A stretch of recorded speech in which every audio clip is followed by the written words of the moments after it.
boa tarde. Continuando as nossas aulas, eu considero importantes para o conhecimento de todos,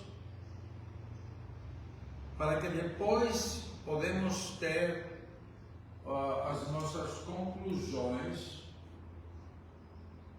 quando primeiramente analisamos a vida cristã dos primeiros séculos e acompanhamos toda esta trajetória do cristianismo até os anos atuais.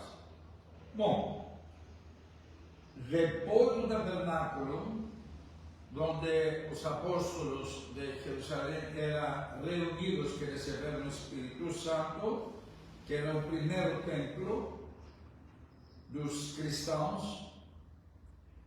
Depois das igrejas, os templos caticum das casas, que o apóstolo Paulo nas cartas dele relata e parabeniza.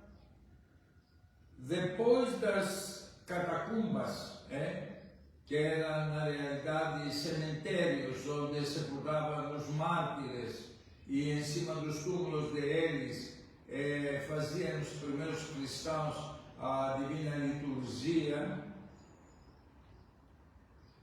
Temos a Era Livre, que o Constantino Magno deu para os cristãos realizar o culto livremente, sem perseguição, sem martírio, tanto que por alguns anos, na época de ele ainda vivo, temos em outras eparquias que ele tinha eparcas e em outros, na Bitinia, em outros lugares, temos ainda mártires. Construiu 3 templos, ele, quando mudou o capital de Roma para a Nova Roma, que era a cidade da Constantinopla, que deu o nome dele. Aí construiu 3 templos e mais tarde mais 4, em nome da Sofia de Deus, da sabedoria de Deus, da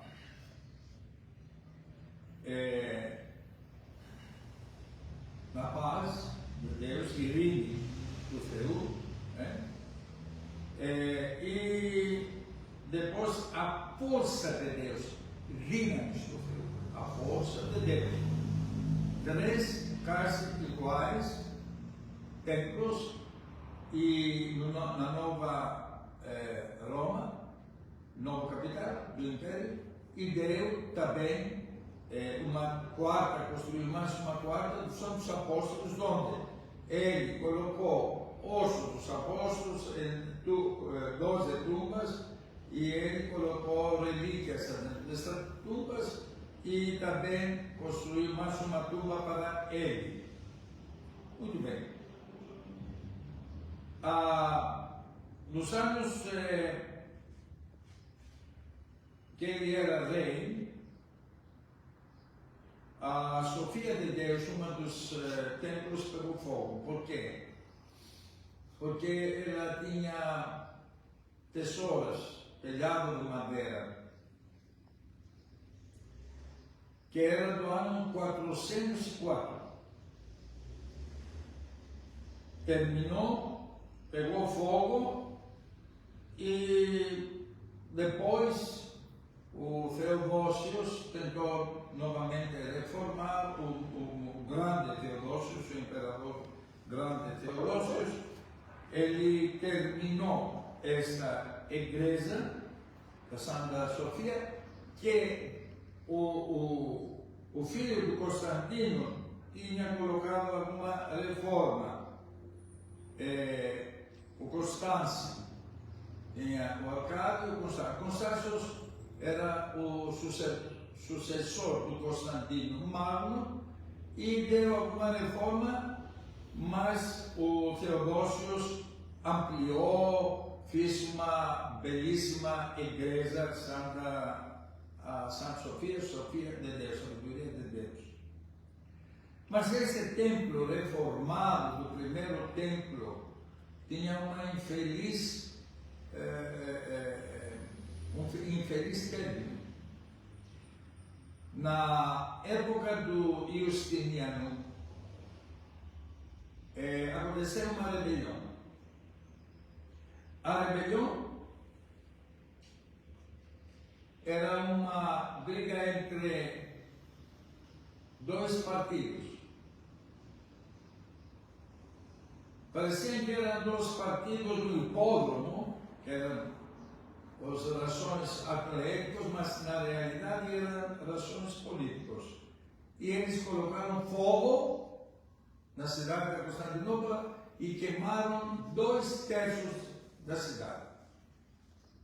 A briga deles. E dentro dessas queimadas era o templo novamente de Santa Sofia, sabedoria de Deus, quando nós falamos Santa Sofia, no Marte, e aí destruíram a igreja pela base. E nessa igreja que reformou, que construiu Constantino Magno, que reformou Constâncio, o irmão, o filho dele, que o grande Teodósio fez, era que celebravam Gregórios, o São Gregórios, o Nazianzinos,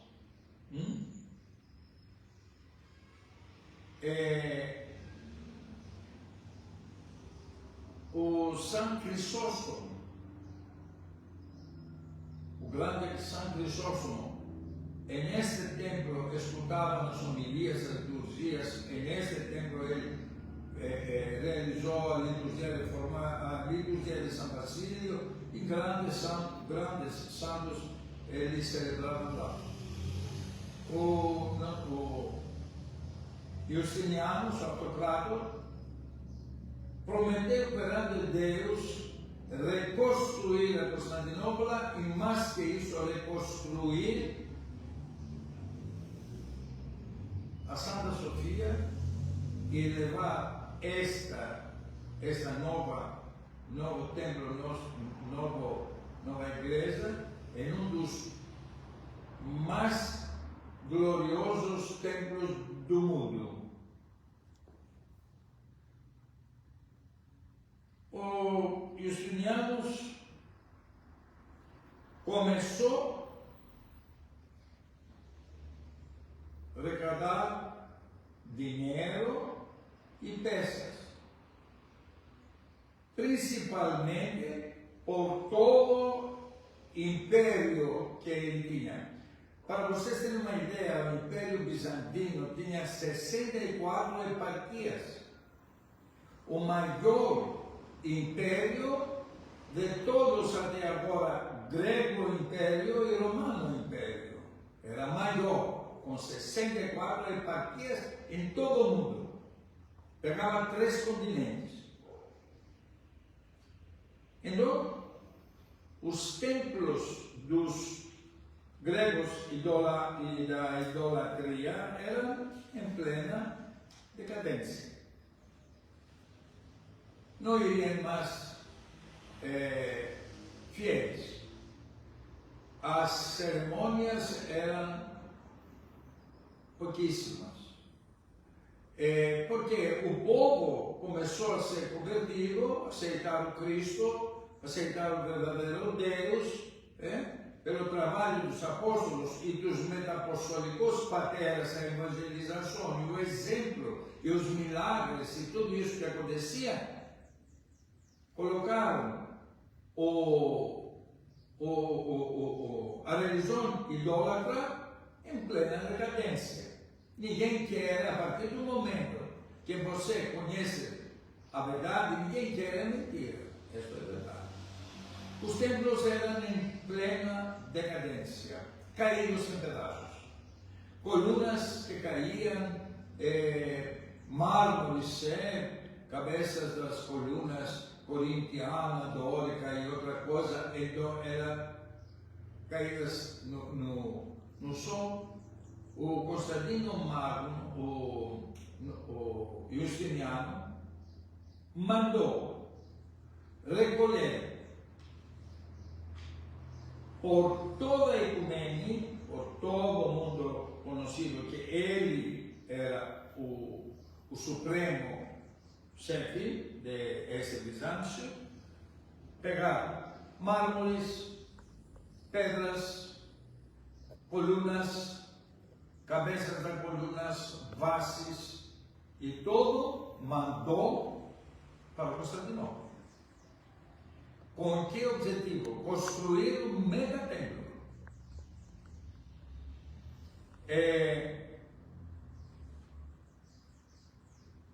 Na realidade,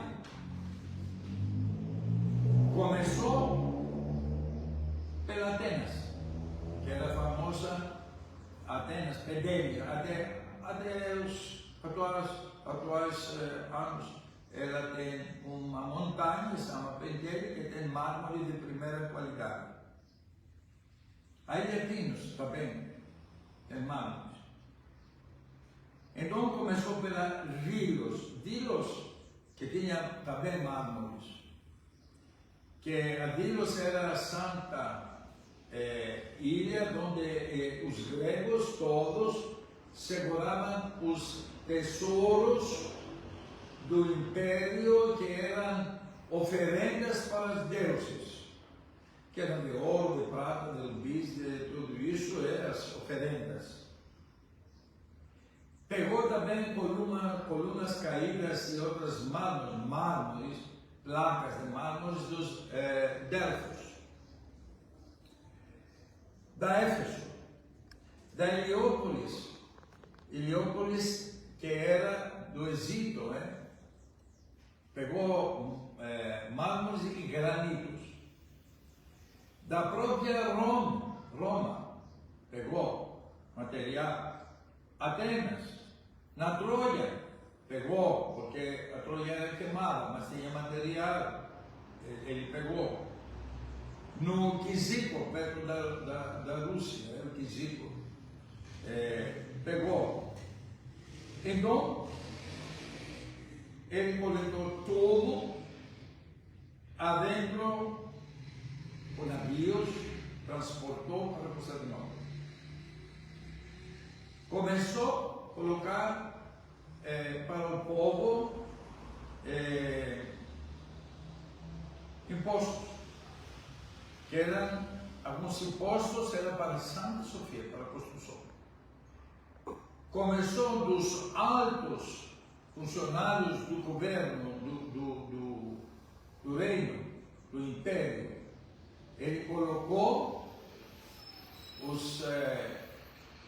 a remuneração deles, deu pela metade para a igreja, a metade era deles, porque eles eram de alto padrão. Não tinha economia, não, vá para a igreja. E ele, com todos estes recursos, começou a construção. Eram famosos na época dois arquitetos gregos, o Anthemios e o Isídoros. Anthemios e Isídoros, grandes arquitetos. Ele avisou a eles: não querem o monolítico estilo dos egípcios. Eles tinham grandes monumentos no Assuã, no Cairo, na Alexandria, mas eram pedras como as pirâmides.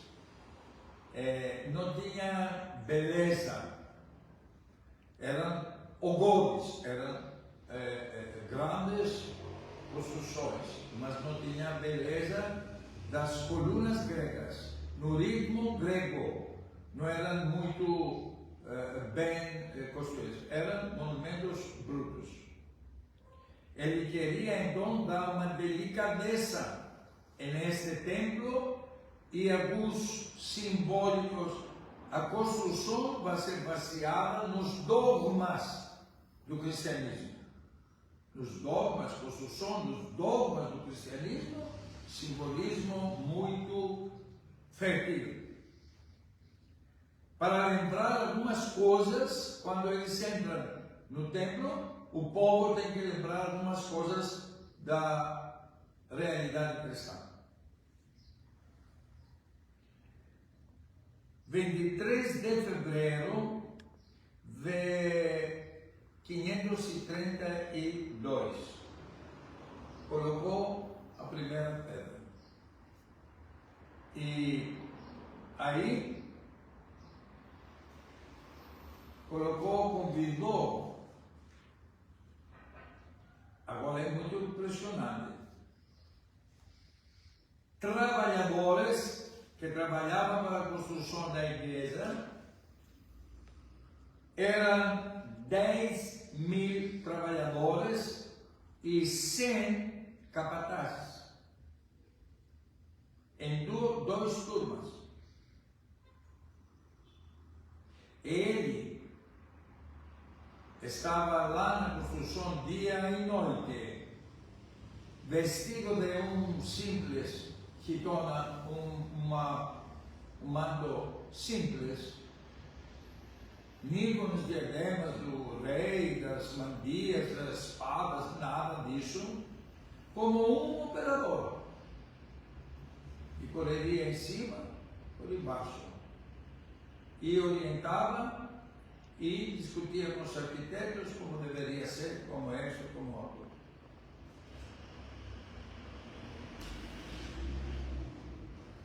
Cada tarde, quando terminava, eles começavam com o início do sol e terminavam com o pôr do sol. Cada tarde, pagava os operários, cada tarde. Não deixava quinzena, mês, semanal e tudo isso, nada. Cada tarde. Isto significa que se um não queria mais trabalhar, isso não aconteceu, ele já era remunerado. A honestidade do rei. Ele, quando existiam problemas, quando existia na construção, sempre existem alguns desafios. Você bate aqui e encontra água. O que vou fazer? Como vou instalar os alicerces? A história, a tradução fala que anjos à noite, quando ele dormia, davam as soluções. E dia seguinte, ele chamava os capatazes, os arquitetos, falava: a solução é esta. Vocês vão reagir seguinte, porque foi enviada apocalipticamente para mim a solução. Então, este tempo, além de outras coisas que aconteceram durante 10 séculos que durou este templo, está até agora, mas agora é profanado. Agora é os muçulmanos que profanaram uma coisa que não era deles, como outros templos também profanaram os outros. Mas isso tem, na história, tem que ser pago, vai ser pago. Deus sabe como. Quando você profana o templo de Deus, que é por vontade de Deus, aí tem timoria, tem pecado, tem o preço.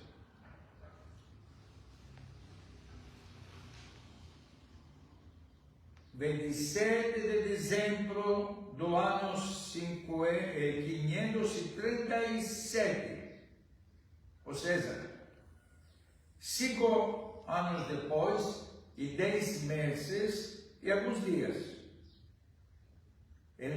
realizou, consagrou o templo. Se chama Fianícia ou Egênia em grego. Egênia, quando um templo está pronto, e aí fazemos catequismo de Saídas Trávidas. Fazemos a consagração do Santo Altar e de toda a igreja. Se chama Egênia. Ele, nessa data, com todo o povo, com todo o clero, com todos os bispos, corais, monges, e o patriarca, claro, com ele, que era o patriarca na época, o patriarca Minas. Eles fizeram a Egênia, fizeram a inauguração do templo. Ele caminhava com o patriarca em procissão, saiu. A construção da igreja da Santa Sofia estava em cima dos restos dos antigos templos da Santa Sofia e na primeira colina. A Constantinopla, como a Roma, está construída em cima de 7 colinas. Por isso, Constantino, quando viu que o Bizâncio, a cidade do Visanta, que ele era um dos príncipes da Mégara, de Atenas, perto, na cidade perto, eram 2 irmãos, o Visanta e o irmão dele, príncipes, pegou o Visanta um pouco, o Callimos, era o irmão dele, separaram o povo e o exército e ele foi para construir lá na Constantinopla, atual Istambul, que é palavra grega também.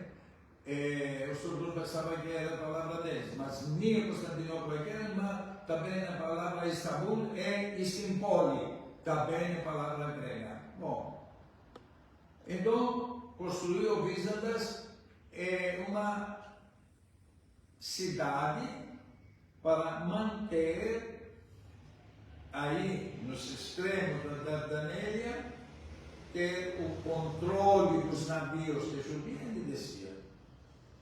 E colocou taça. Então, Constantinos Magno, o São Constantinos, ele queria lá construir. Então, por isso, ele deu o nome dele, Constantinos. Então, nesta mega dia da Egênia, da inauguração da Santa Sofia, terminada, depois vamos entrar nos detalhes da Santa Sofia, que tinha a Santa Sofia. E nesta data, ele preparou véspera, mas antes, mega festa, megalo panigiri, mega festejo. E para quê? Para participar todo mundo, para comer, beber, todo mundo ficar em alegria, porque inaugurou, afinal de contas, depois de 5 anos, 10 meses e alguns dias, terminou esta grande igreja, belíssima, E ele, para todo o povo que existia lá, 1 milhão mais ou menos eram os peregrinos e os cidadãos e os convidados. Ele, em contrapartida, Roma tinha 500 mil. Ele matou 1000 bodia é bodes. Matou 600 elafas e frutos. Matou 10.000 galinhas, 10.000 cócoras, como é os da galinha. Matou 6.000 patos. Tudo isso para eles 15 dias o povo comemorar, dançar, comer, escutar música, 15 dias festejo pela inauguração do santuário, da Basílica.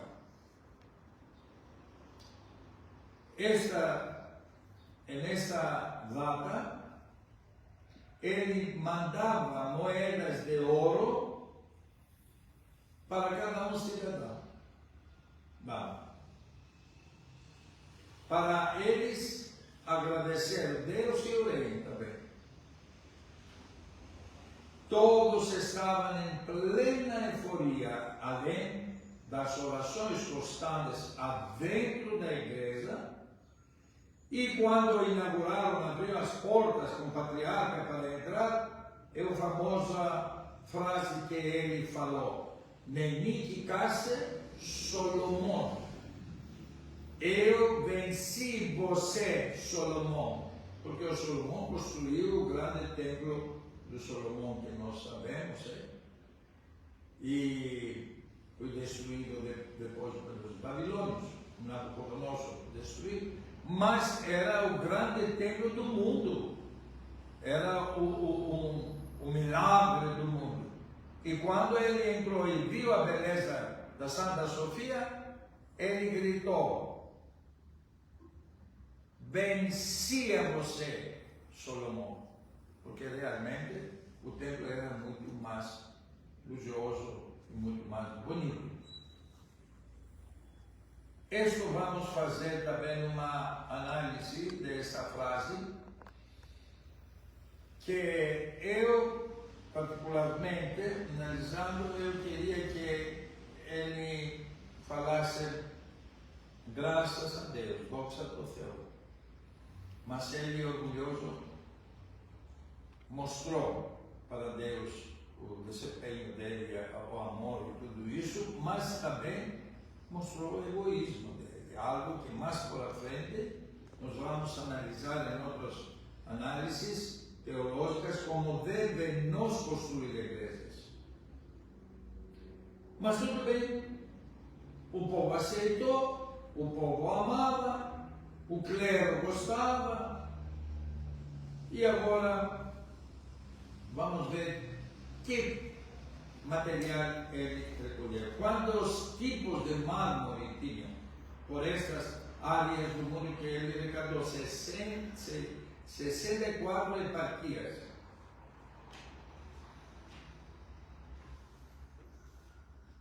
Ele recolheu placas de mármores de vários tipos. Eram mármores brancos, mármores vermelhos, mármores azuis, mármores marrom, mármores laranja, cor de laranja, e mármores verdes. Os azuis e os verdes eram os mais caros. E colocou em toda esta construção mármores. O piso, do jeito que estava colocado as mármores, parecia ondas do mar. Brigando o azul, mármore azul com branco, e fazia como ondas. Espetáculo. A cúpula em cima tinha 40 grandes janelas. 40. As colunas tinham no principal, no catolicão, tinha 40 colunas, em homenagem aos 40 mártires da Sebastião. tinha mais de 3.000 candelas, todo o templo, 3.000 candelas grandes que queimavam durante a liturgia, e eram de prata e eram banhados de ouro. Tinha tipografias, tinha ícones, frescos, psiquidotá, se chama mosaicos, e as pastilhas no fundo são de ouro 18 quilates, ou 18 ou 24, não me lembro, mas era de puro ouro. Depois, os turcos invadiram e saquearam muitos as paredes. Os que sobraram agora são pouquíssimos mosaicos, muito valiosos.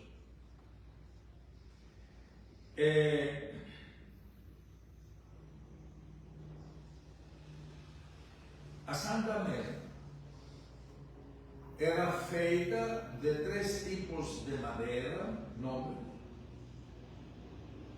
e tinha em cima, nas laterais, tinha ouro, prata, rubis, esmeraldas e diamantes. O que aconteceu com esta Santa Mesa? Os turcos, quando invadiram o templo em 1453, 29 de maio, encontraram esta Santa Mesa? Não. Por quê? Roubaram as candelas e as pastilhas de ouro e outras coisas roubaram. Mas antes, na quarta cruzada, os francos, os soldados do Papa, que eram cristãos, saquearam toda a Santa Sofia. Pegaram toda a Santa Mesa, toda a riqueza, ícones de prata, de tudo que poderia, cruzes, relíquias, o Santo Mandílio, né? Que a Santa Verônica colocou para pegar o rosto de Cristo e tudo isso. E quando o navio iria para a Venezia e depois as coisas para Roma, que muitos agora nos porões do Vaticano são relíquias roubadas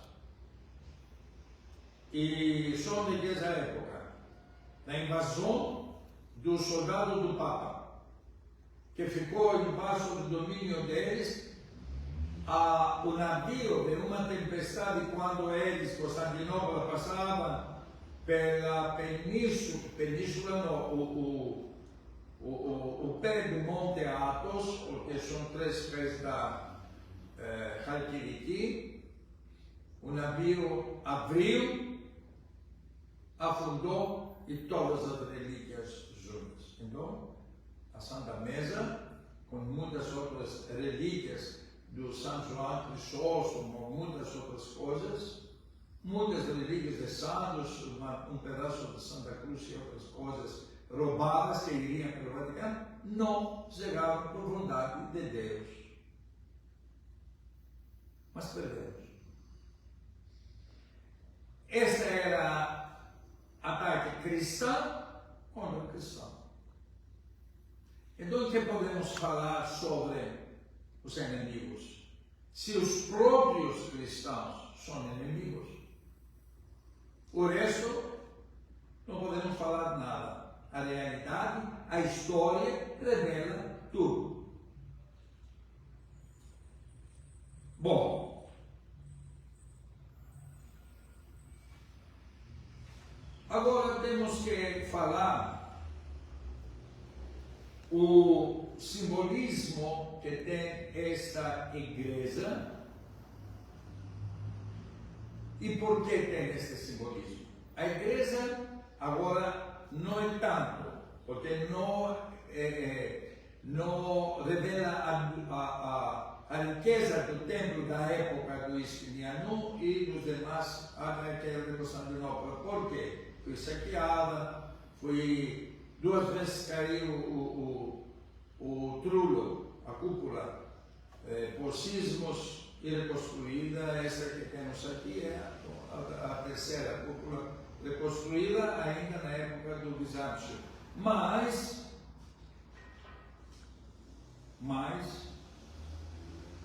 a luz que entrava, com o incenso que queimava, aparecia que todos estavam adentro de nuvens. Era uma mistagogia, porque tinha muita luz. E foi explicado por que tem muita luz. Entrava luz muito, ao contrário dos templos romanos, onde eles têm o esquema gótico, que é pego pelo ritmo dos sarraquinos. Os sarraquini eram piratas, então eles tinham, os sarraquinos tinham um ritmo assim, como lança. Ao contrário que nós temos o redondo, que é o infinito. Que a filantropia, que Deus é infinito, não tem nem início nem fim. Por isso, as cúpulas são redondas, que significa o infinito de Deus.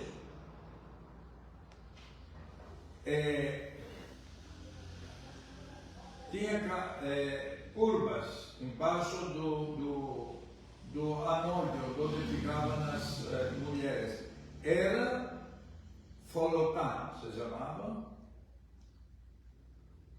absides, que eram 4, são 4, aliás, até agora, em homenagem dos 4 evangelistas, onde também nas igrejas, quando seguram agora, que de toda a Bizantina seguram a cúpula, enquanto 4 pilares significam 4 evangelistas, e nós desenhamos 4 evangelistas no espaço que deixa.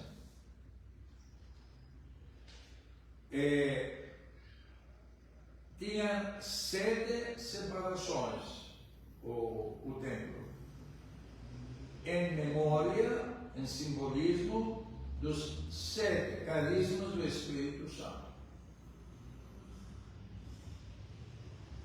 A luz que entrava é a luz como São João, teólogo, fala que Deus é luz. Além de amor, Deus é luz. Que não tem escuridão, não tem escuridão nenhuma. Onde existe a luz de Deus, não tem escuridão nenhuma. Por isso, o templo da Santa Sofia era muito luminoso. Não existia escuridão, que acontece nos mosteiros romanos, igrejas romanas antigas, que é muito escuro. Porque a escuridão, com a fé cristã, não existe. Existe plena luz. Tinha 45 símatras. Símatras são pedaços de ferro que tocam com um martelo. Os mosteiros também temos. A Santa Sofia tinha 45. E sinos, 62. Sinos. Agora, tudo isso magnífico, majestoso templo custou quanto? Equivalente, vamos fazer o cálculo equivalente de hoje. Na época custou 320.000 libras de ouro, 24 quilates. É mais ou menos, em dinheiro de hoje, 15 milhões de esterlinas, equivalente de hoje. 15 milhões, pode ser agora que são mais atuais, porque estes dados são um pouco atrasados, assim, antes, mas agora deve ser muito mais, deve ser mais ou menos os 20 milhões de esterlinas.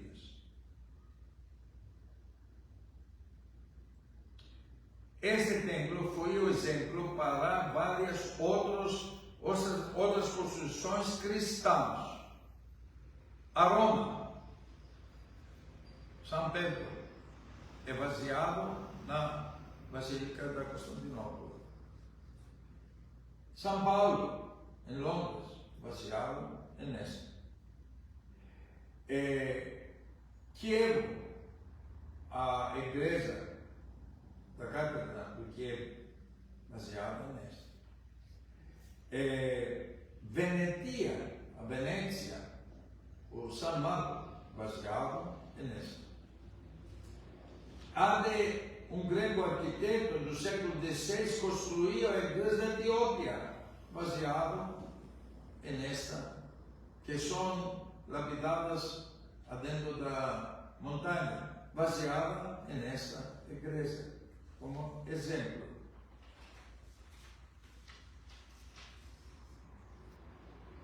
Bom,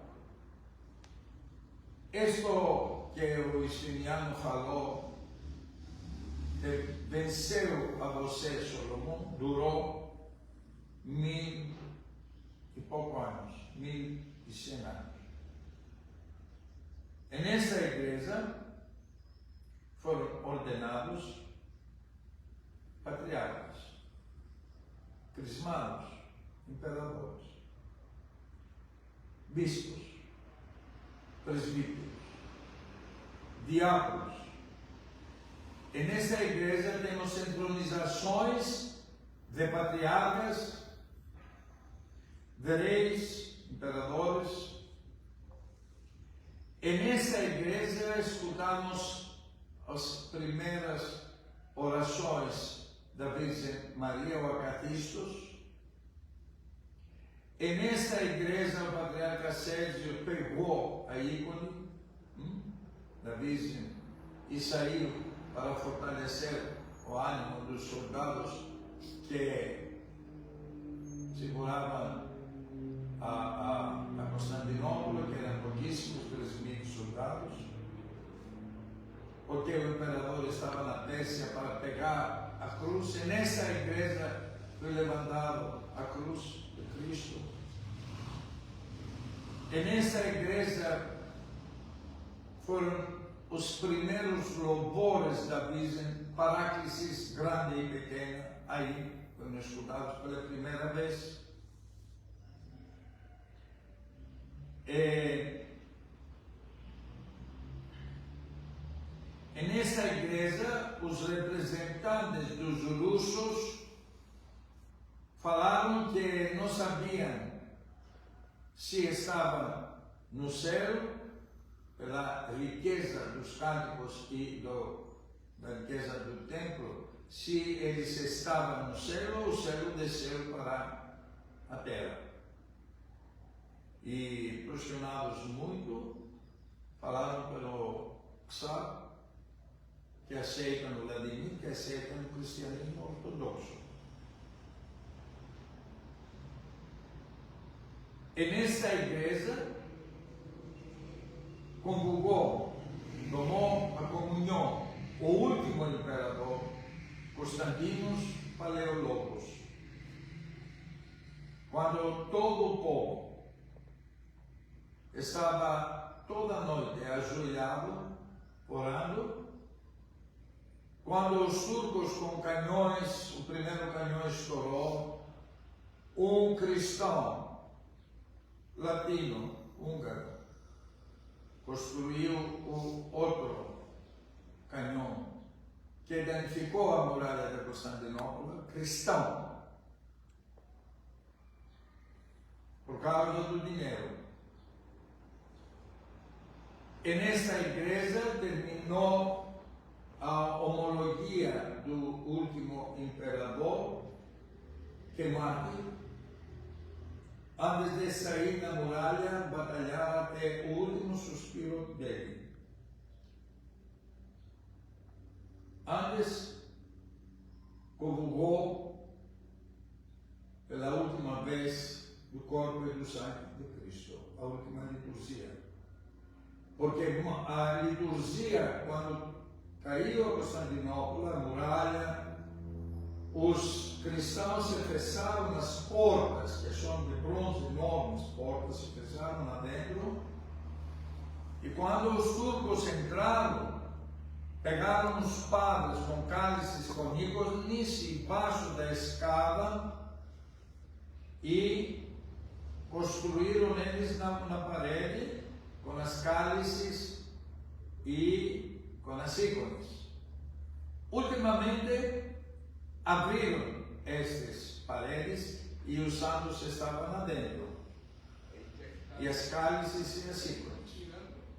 E eles pegaram essas relíquias e não dão para nós, que não servem para nada para eles.